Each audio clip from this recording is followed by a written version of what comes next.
Mən Əfrail Sadıqov 1966-cı ildə Zərdab rayonunun Əlibəyli kəndində anadan olmuşam. Kənd məktəbində və Zərdab Texniki Peşə məktəbində təhsil aldım.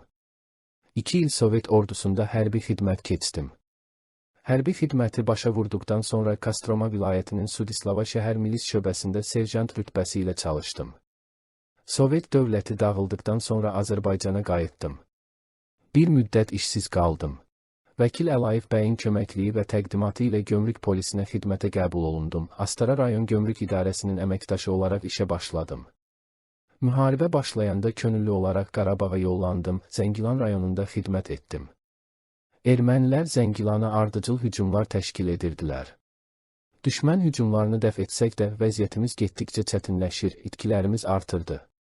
93-cü ilin yanvar ayında Qazancı kəndi istiqamətində gedən döyüşlərin biri mənim son döyüşüm oldu və ayın 17-sində torpaqlarımızın müdafiəsi uğrunda şəhidlik zirvəsinə yüksəldim.